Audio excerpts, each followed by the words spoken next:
I understand what he said, but like, you explained something in this Indian, and I cannot get to remember what you mean. You said something very interesting about that, and I just want to get it. You don't remember what it is? I don't remember it. I understood what it says, because I heard it many times. But you explained deeper. Like to...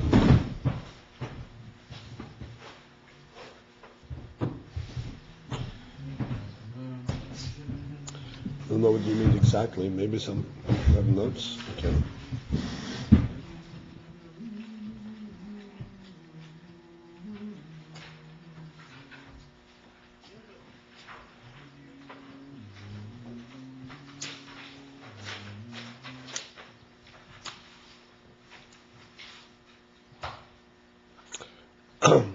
The last thing we were talking about were the Hanochas Ha'elam. Right?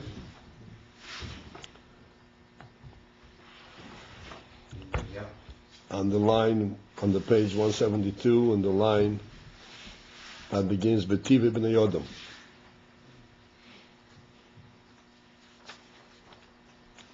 You have it?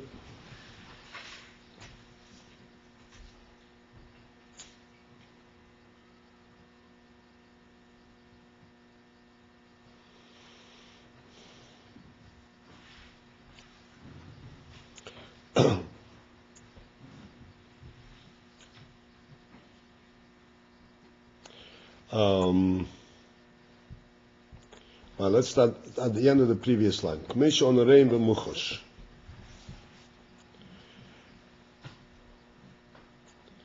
The Rebbe is elaborating relatively at length that we should be able to see clearly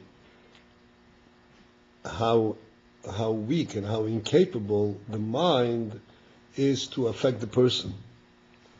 As we see, k'meish onoreim b'muchosh, as we can see b'muchosh. B'muchosh means we can actually sense it, we can actually touch it and see it. B'tiva b'nei yodam. In human nature, hanimshochim b'inyonehem, that are drawn, that follow b'inyonehem, in aspects of their behavior, of their lives. Acharei hakrirus v'hanochas ha'elam. They follow the krirus, the coldness of hanochas ha'elam. Hanochas ha'elam means the worldly establishments, things which are established based on some kind of worldly perception. And it's called krirus. Krirus means cold. And we explained last time what is the inference over here of cold. Cold means that it does not have a principle behind it, doesn't have life behind it. It's just a completely external action that does not have any life significance. That's meant krirus.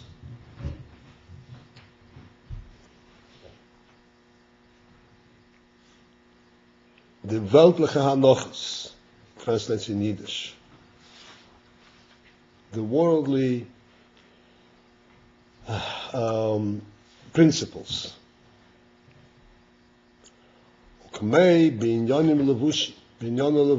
As for example, in aspects of garments, of clothing,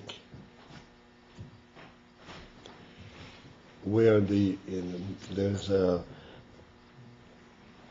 like we spoke last time, in garments are supposed to give a person's personal comfort and warmth and cover him, and they should be clean and presentable. But in the world, there is a principle that you have to wear. Every year, you have to redesign the entire wardrobe. You have to redesign the form of the garment. Sometimes the lapel has to be wide, sometimes it has to be narrow, sometimes it has to be highly visible. These are all insignificant completely, and that becomes a principle. It has to be this way. and it's so compelling, like it becomes something that one must follow, and there is absolutely no warmth, no life to it. V'hanhoges b'nei yodom, and then further, hanhoges b'nei yodom, the customs and the mode of conduct that people have, bekame in yonim, in various things, be'ifane v'darke hatfilo, kedini hashulchan aruch.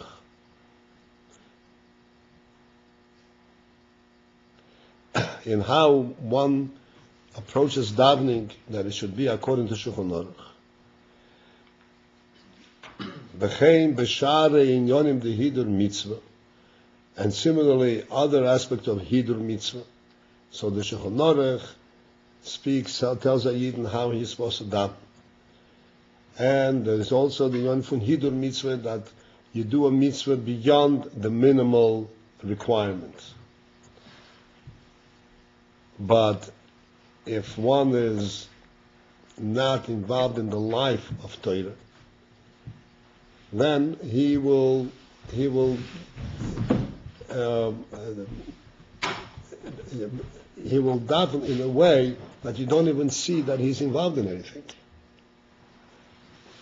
Davening is supposed to, as Shulchan Aruch says, first of all, you have to have a mokim kavua, you have to have a set place where you daven, and the words have to be pronounced clearly, and you have to be able to have a little space between the words. You should be able to hear what you're saying and not think of not being involved in anything else. Sometimes, and this becomes a habitual when you go around and see balabatim daven, they're saying the words, and while they're saying the words, they're involved in all kinds of other things.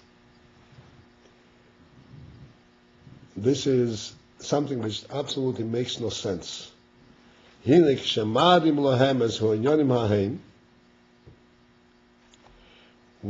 these things are shown up to them, how it is supposed to be according to the dinim of the Torah.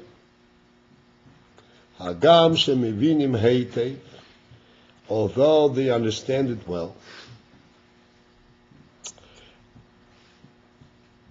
And the idea over here, shemevinim heitev, they understand it well, does not only mean they understand what the Shulchan Aruch says. They understand that the Shulchan Aruch says you're supposed to daven like this, you're supposed to do a mitzvah like that.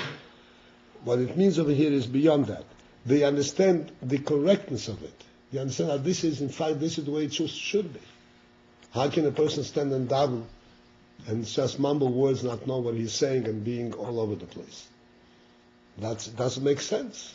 And he understands that it doesn't make sense. It doesn't make mevinim. Mevinim does not mean he understands the words that Shulchan Aruch tells him to do, but he personally relates to it.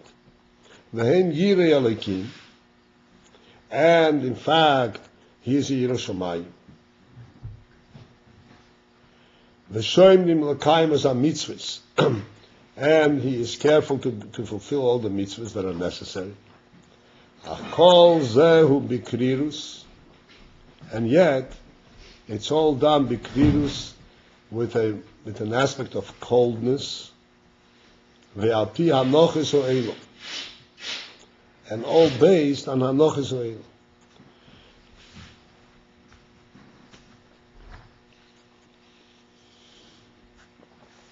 I don't understand the transition from this speaking about garments directly into the speaking about davening. Okay, here's the thing.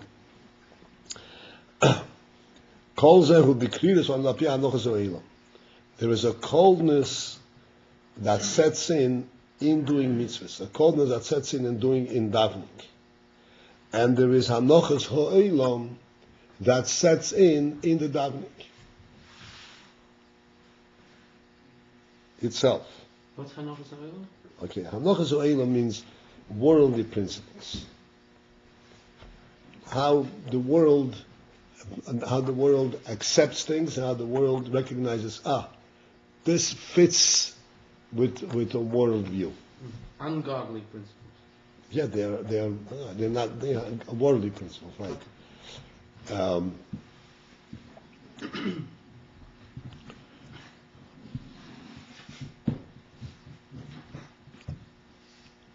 davening is supposed to take 10 and a half minutes. And if it takes 11 minutes, you're being a question, you're davening too long.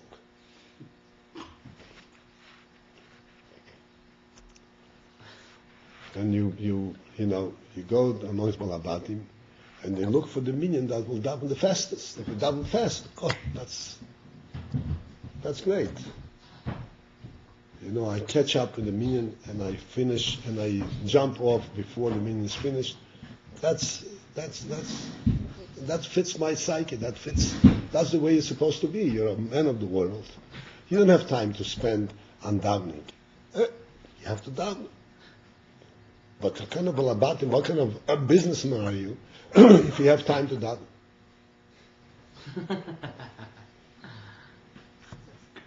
Makes sense.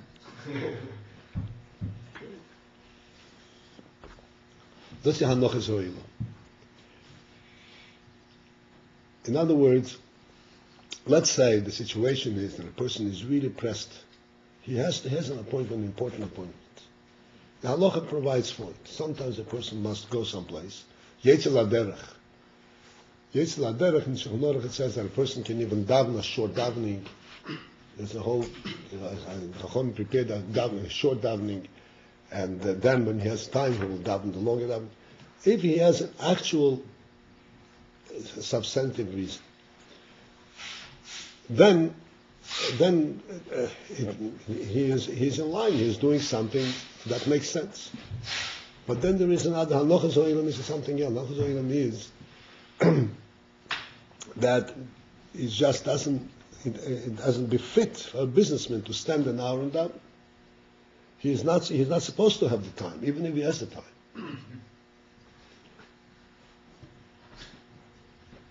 And if he has the time, and he is in the shul, so he'll have time for the Borim B'Teilim, and for talking business, and for talking about the news.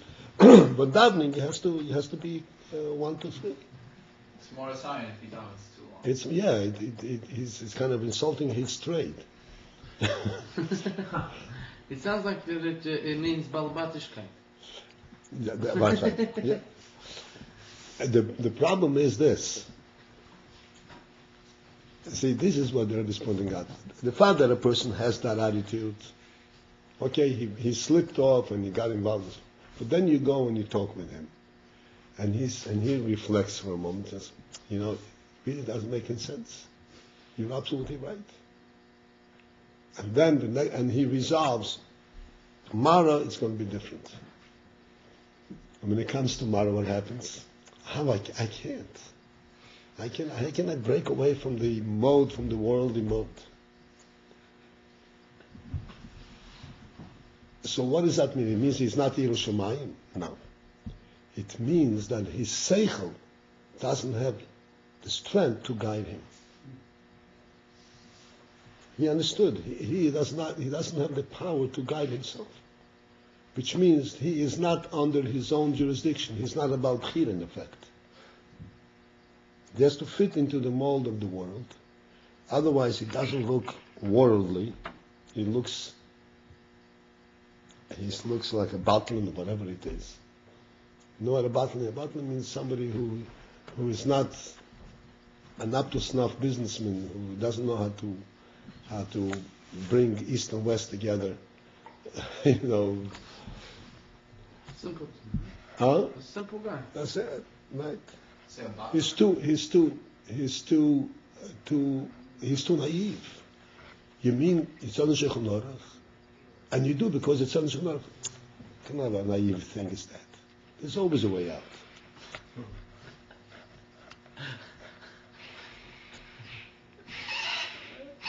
Even though he understands how foolish that whole argument is. This is the point. He understands and he doesn't have the strength to rise up. If he doesn't understand, he doesn't understand. When we're talking about he understands and his seichel that is not forefront, his seichel is not guiding him. That's what means Shemivini, hated. Yeah, right. Shemivini hated. He's a slave. It's an amazing thing. The Gemara says there is a chaya What? You want to ask a question? I said, how can it be? How can you do that? No, how can this happen? Like, how could the intellect? Well, I don't know. I'll take you around in the shul and I'll ask you and let you have an interviews Normal human and see behavior. and see how it can be. There's a chaya that by nature, when it leaves its nest, it leaves its hole, and it walks away, let's say for hunting or for whatever, it has to come back in the same path that it left. Huh? What goes hunting? When it leaves hunting, in this chaya, there's a certain animal. When it comes back to its hole, it has to take the same path that it left.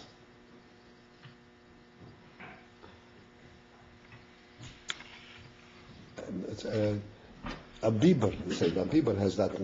A beaver has this nature. It has to come back the same path that it left.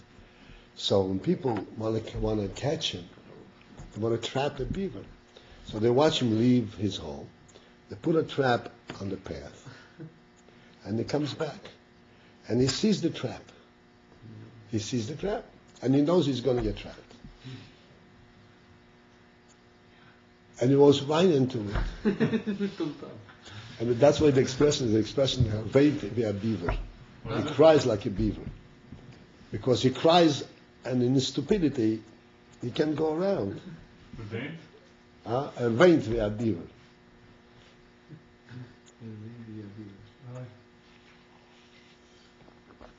So he goes right into the trap, because he doesn't.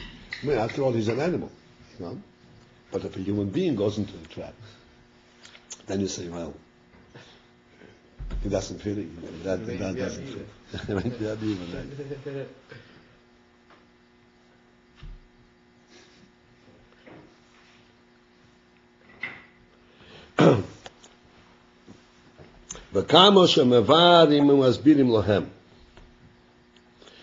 And as much as it's being explained to them, and they understand these inyonim in their seichel. You see, the seichel is, as we mentioned many times, the seichel is a very special gift that Hashem had bestowed the human being, had blessed the human being with. That he can know in the seichel the pure truth of things. The animal, the difference between a human being and an animal, the human being, we discussed this many times, we can understand the principle. The animals also have seichel. And in the world today there is a whole debate, who is smarter, the human being or the animal?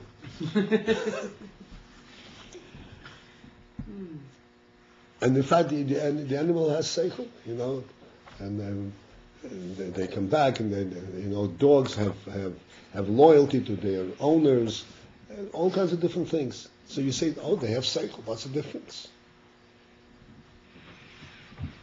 But we have to understand, it's a complete difference. It's a categorical difference. The human seichel is of a completely different nature.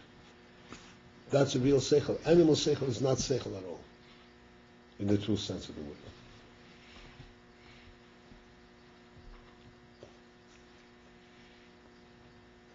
If I throw this watch over here against this safe, and the watch bounces off and goes off inside, would you say that watch is so smart, it noticed there's a safe over there and walk back? Quite a bit of wisdom, right? He came up and saw, oh, there's a safe, let me go back.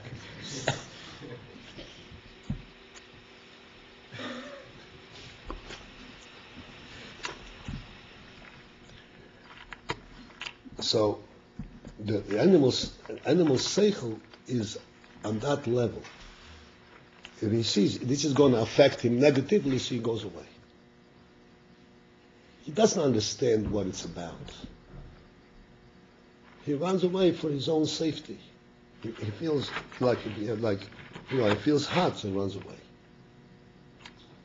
He doesn't even know the concept of life and death in the real sense of the word. Life is a state of being, and death is a state of being. A human being, life is everything. And in life he perceives a life way beyond the world. A human being thinks of life as an eternal thing. Its significance is beyond the daily experience. It goes into infinity. So the seichel of the human being is a special gift. The seichel of the human being is really and something completely higher than nature. It's not teva. It's higher than nature. It's a godly gift. Nature, this is nature. If something hits and it goes back, that's nature. And whether it hits physically or it like an animal's alive, so it feels pain, but it's still a natural reaction. A natural reaction, that's part of the world. It could be on a very fine level, but that's part of the world. The world is built on natural principles. Seichel Ha'odam is independent of nature. A person in Seichel perceives what's going on in the world, like we say, the principle of Seichel is that a human being asks, where does this come from? Where did the world come from? What is it for? What is its purpose? That's a natural question of a human being. Naturally, in the nature, so to speak, the animal couldn't care less where the world comes from. All he wants to know is whether it tastes good or it doesn't. Whether it's safe or not. I mean, it's nothing to do. Where it comes from, it doesn't even begin, because he can't think beyond his present existence. He doesn't even know that there is an existence prior to him or later of his existence. A human being has a seichel. He can think independently of nature. And it really is the union of seichel. And this is what the bracha that the Rebbe gave the human being should be able, with his seichel, guide his nature. Guide, and he also has nature. He has midas, he has feelings and all that. But the seichel is supposed to enlighten the person so that he will be drawn, he will be drawn to things that the seichel says he should be drawn to, not things that are enticing to him by nature. Like you have with the animal.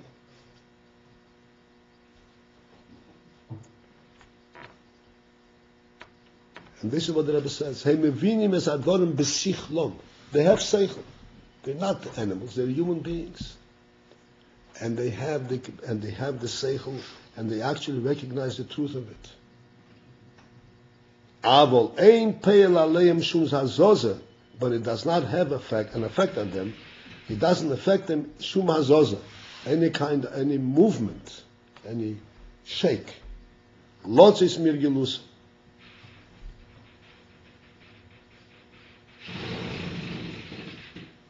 To step out of their habit. So why is it by then the same is not what they move? So what to do? I'm sorry? Why is it that by those people the seichel is not what guides them what they should do? Oh, that's what you said before, because the seichel is by them in Golus. It's called Matza Mitzrayim. Matza me. The seichel is in Golus. I think I pointed out sometime, but this is an important point to reflect on.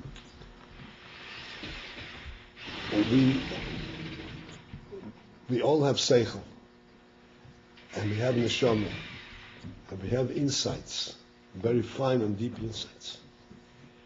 Very often, especially in the world, we dismiss the insight that we have. We dismiss, we discount them. Oh, this is imaginary stuff. This is not real. It's my imagination. In other words, it can come down to such a point that this which a person understands that is beyond nature, he knows it because of his seichel, he dismisses as imagination because it's not natural.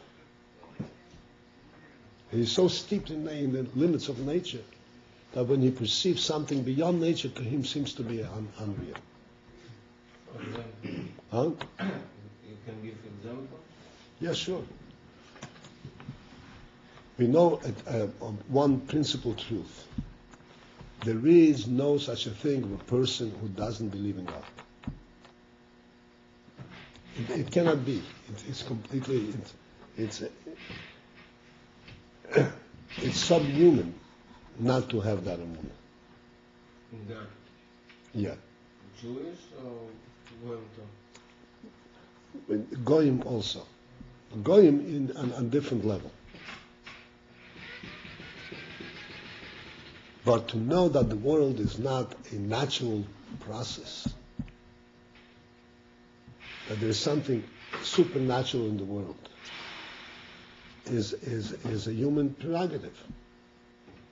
Huh? What is prerogative? It's a part of the human structure.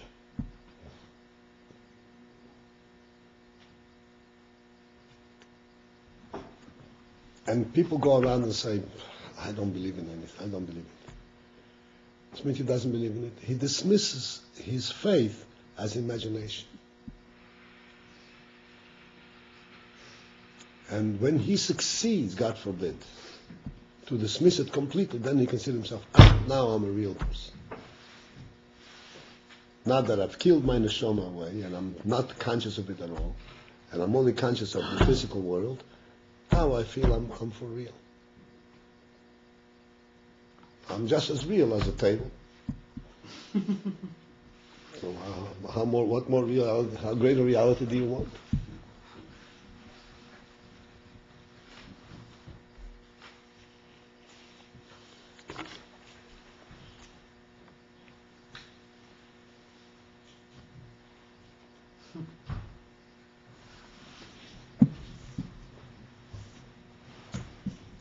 It's real. What? It's very sad. Sorry? Someone to do that is very sad. Yes, but people do that all the time. Is this similar to what you said? Huh? Is this the same idea that you said once? I don't know if it was in this show or on Tuesday. That before everyone would say that you have to see something, and now they say you only have to measure things. Like the whole idea that is how I can practice. It's not like even what I see I don't believe. This is Right. a concept that you Right. dismiss even. Right. Really what you can. That's right. And as much as he understands it, it doesn't affect him that he should step out of his habit. V'chein hu b'hanefesh habamis. And this is, in fact, true in the nefesh habamis, in the human nefesh habamis. Hagam sheyoideya ma shehanefesh olikis masbir loi. Although he knows what the nefesh olikis explains to him, because the nefesh olikis and nefesh habamis, even though they are two nefoshes, but they actually coexist side by side in the human brain. And everything that the nefesh olikis understands, the nefesh habamis also understands. Except to the nefesh olikis, it means a whole lot. Nefesh habamis dismisses it.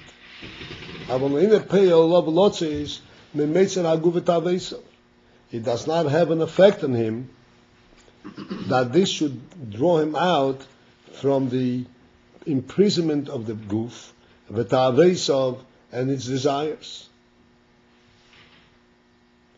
The desires of the goof are too real for the nefesh habahamis to be able to dismiss it and step out of it, even though he is in close proximity to the nefesh olekis, and he also was exposed to a higher truth.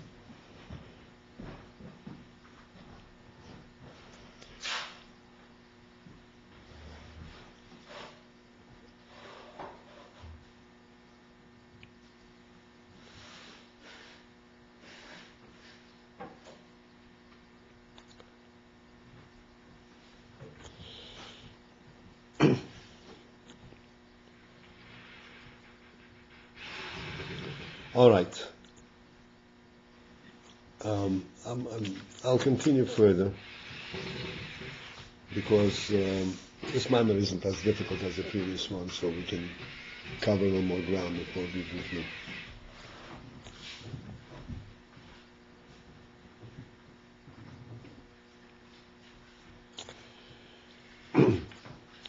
Be your inyan golus Mitzrayim v'yitzias Mitzrayim. To clearly understand the principle of golus Mitzrayim v'yitzias Mitzrayim, ba'avoda b'nefesh ha'odam. How this reflects itself in avoda. How this reflects itself in avoda with a person doing avoda b'nefesh ha'odam, working with himself, b'nefesh ha'odam, in the human soul.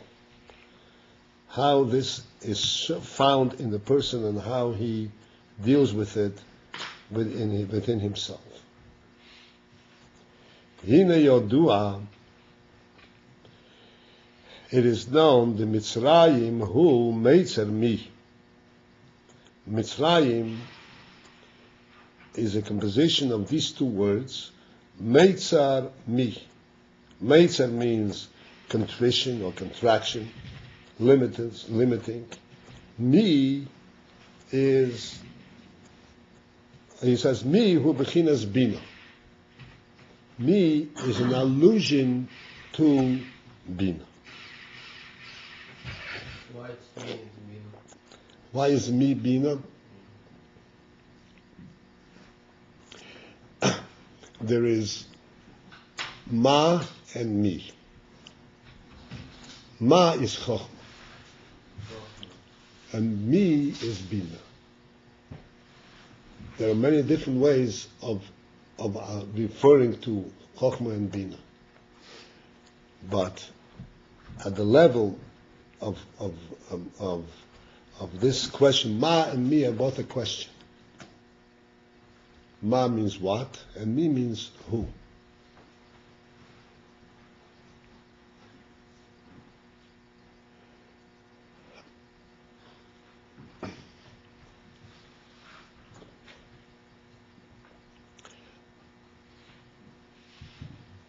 The word ma implies, why you say what? What is the implication of the word ma? That there isn't anything tangible. Say, what is it? It's, I can't see anything. There is nothing gross there that I can see. When I have something to see, then I say, okay, what is it about? How do I understand it? So after it comes into Bino, it becomes me.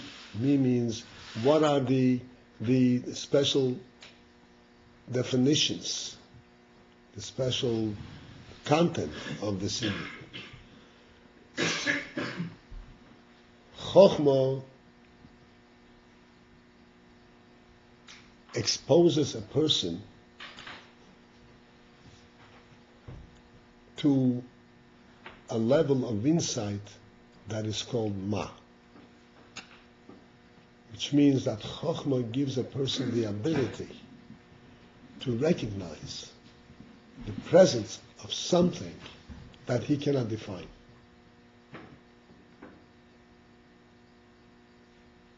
It defies definition. And yet, it is very real.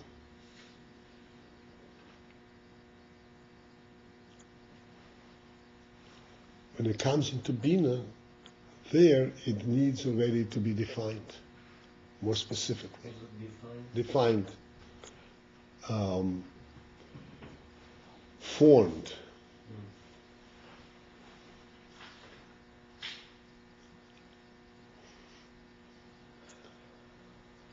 So being is like saying, I know already what it is, but what is it exactly? Right.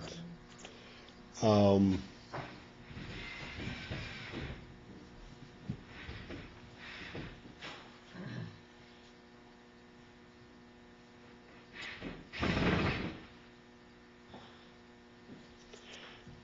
try to give you an illustration of this concept.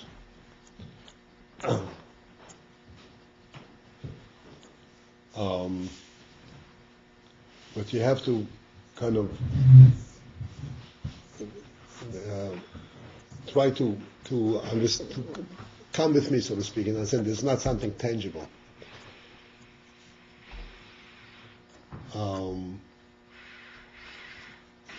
In a house, a normal home is designed in a certain way where there are various walls demarcating the various rooms. So when you come into a house and there is no furniture whatsoever, you walk through the house. Usually, the house is so designed that you can immediately say, oh, this is a living room, this is a dining room, this is a kitchen, this is a bedroom, this is an office. Even though there is nothing there.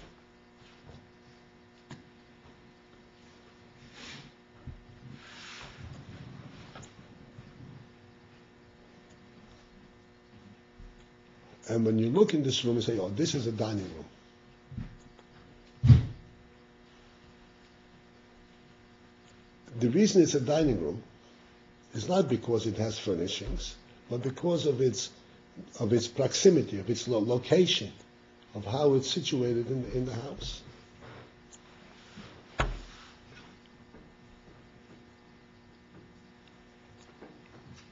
So somebody asks you, what do you mean this is a dining room? This is not a dining room, this is a room. You can make anything you want out of it. So you say, look, to me this is a dining room. I see in it a dining room. What do you see? In my imagination, I see a table right here, right in this center. And I see chairs around this table. And I see a bookcase right here. Understand? So, once you start defining to this other person and showing why you thought it's a dining room, then he can also see, yeah, this wall is suitable for this, this is suitable for this. And he also can see that, yeah, it's a proper way to put it together. When you first identified it as a dining room, it was not because you saw the table in your mind, but because you just saw the place, the position of the room in the whole house. You already saw that this is a dining room. So when you saw it, it was not because you saw the design and how this room would be set up. That comes next. Once you decide that this is suitable for that, then you start thinking, okay, how is it meant to be furnished? Where is the table supposed to stand? That comes next, later. So somebody who does not know does not recognize the first thing, the minute you start designing it, then you say, oh yeah, I can relate to that. You understand? That is already on a different level than the initial insight that you see That's the way it's supposed to be. So the time when you decide that this is what's supposed to be, you're not talking about how it's designed and how it is. You're talking about this is how it's supposed to be. That's an aspect of Chokhmah. It's a low-level Chokhmah. It's a Chokhmah of design but it's not that. You see a lot of houses, regular houses, dining cookers over there. So it's your nature. Oh, this is dining room because you usually in place like this is dining room. right. See what you're talking about.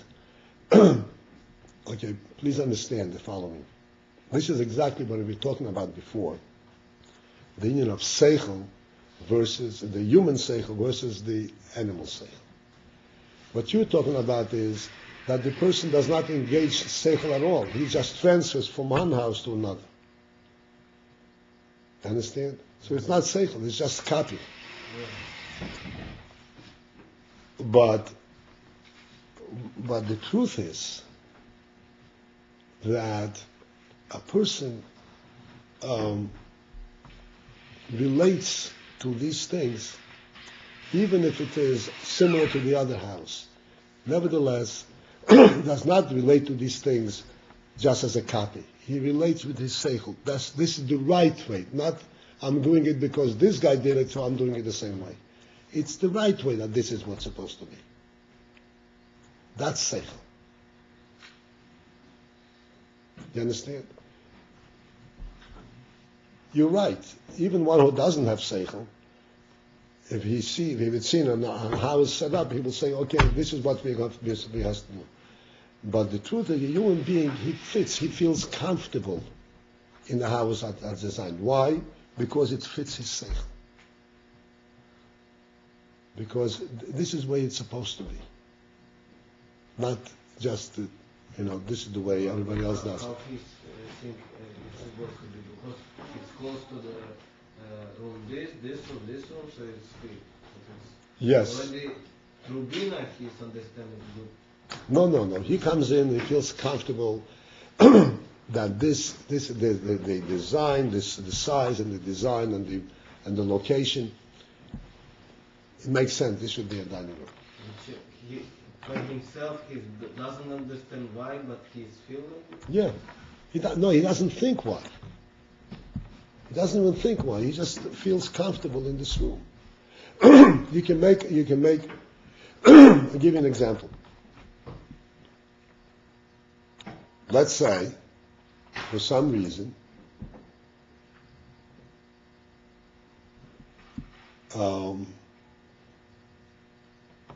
in my house, for instance, upstairs I have an apartment. That apartment is like a half an apartment. So the living room and dining room section is not part of it. That apartment starts from the dinette and the kitchen. And then there are two bedrooms. One larger bedroom, one smaller bedroom. Okay? Somebody who doesn't need two bedrooms, as a matter of fact, at one time we had somebody like that, he made the smaller bedroom a sitting room. He had a couch in there, and it was like a family room. Okay? So you can sit on the couch and everything is right, but it doesn't fit your psyche, because you're sitting in the bedroom, basically. You understand? But it has all the comforts. It has the couch. But why? Because you have this before. You're regular for it. No, because it's in the wrong place. It's in the wrong place and the wrong design.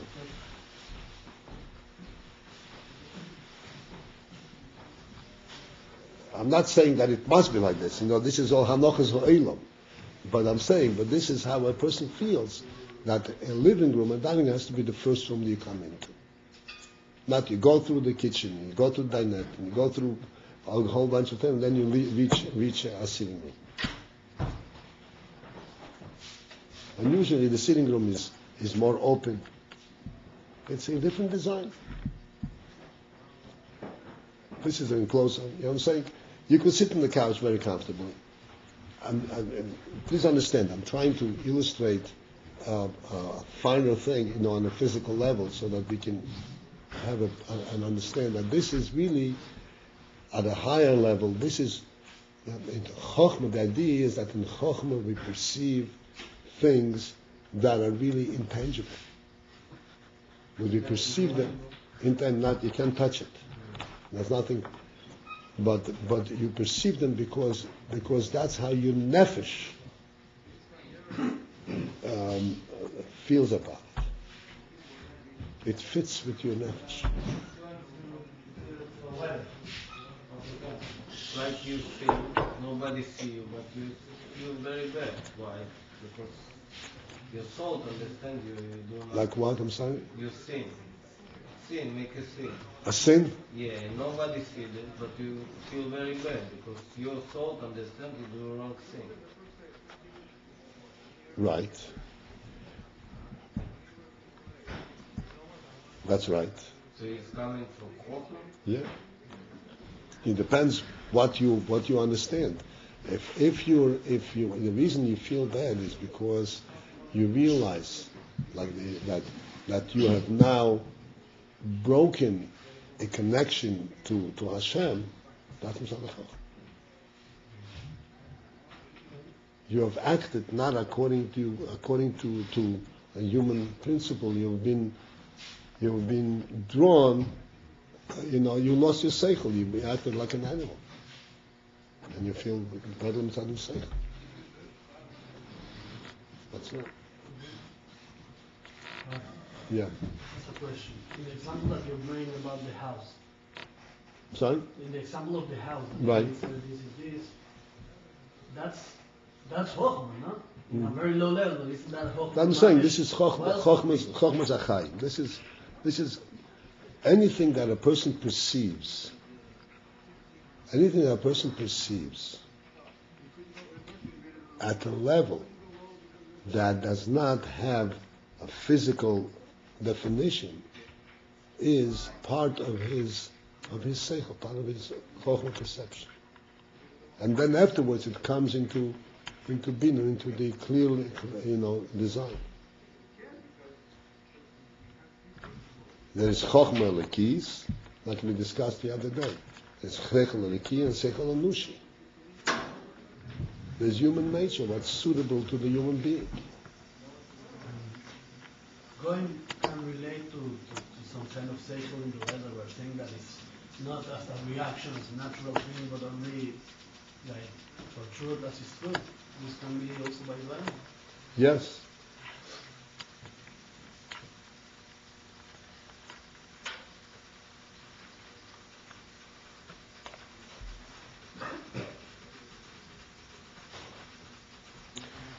So, mihu bechinas bina.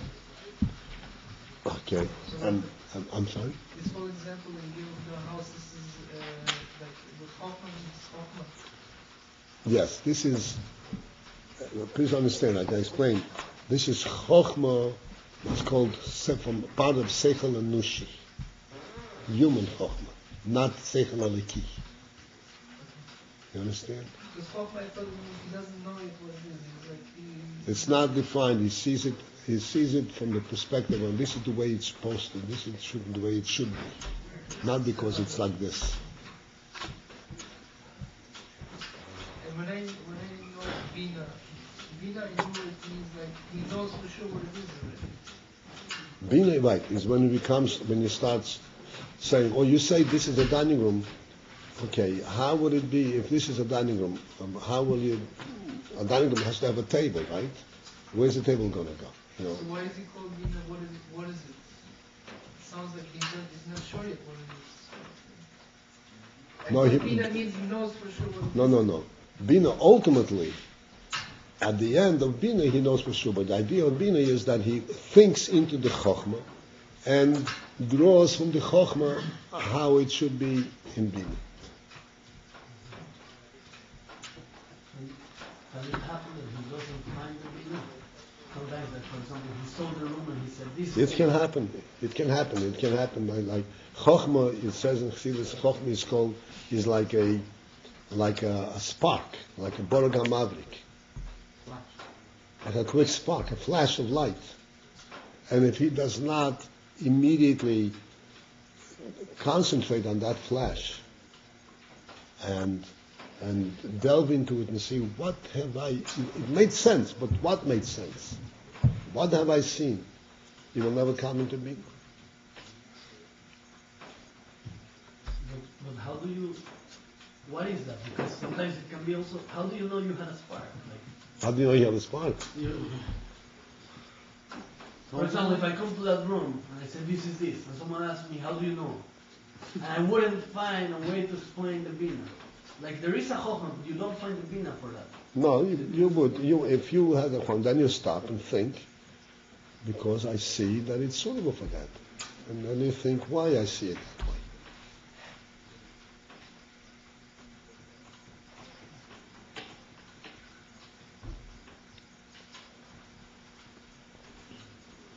So I'm sure you understand that we've taken a physical thing to illustrate something of a much higher, a significant, much higher nature. Because the nefesh, what the nefesh understands chokhmah, and sense that there is, understand the lakus, it's a completely different thing. But even to understand the lakus, and lakus is not tangible. Nobody saw God. He's invisible. So what are you talking about?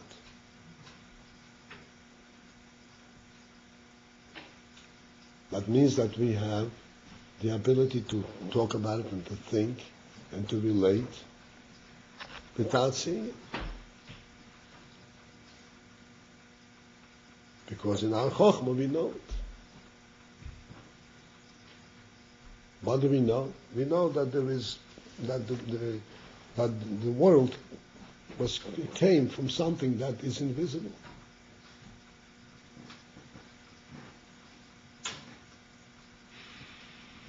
That is not limited. Sometimes you have chokhmah. Let's say you know something, you know that there is a God, you know this.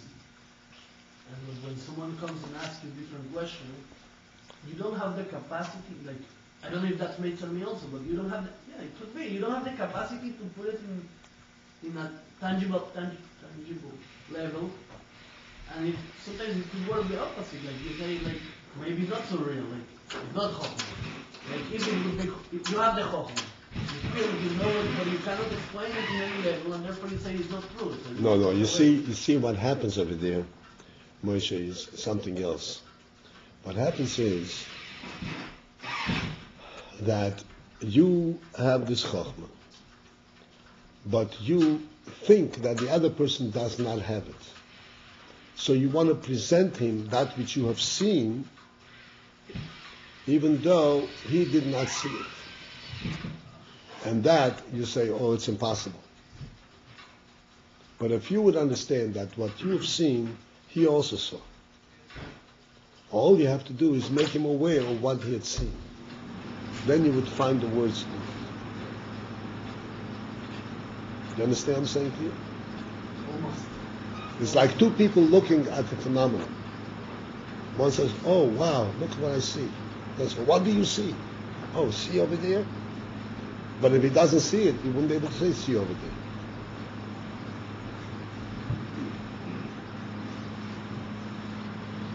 So everything someone says, everyone else says. Not everything, but the simple principles.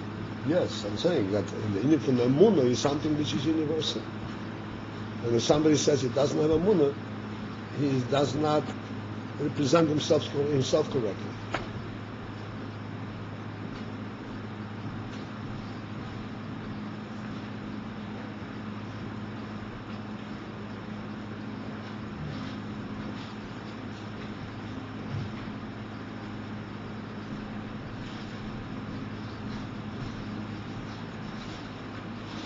All right, we took a little more time on this Bina, on B, but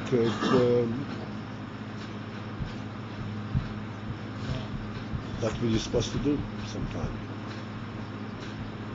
Yeah. So when we say being applies to the basic questions of being asked after thoughtful. Right.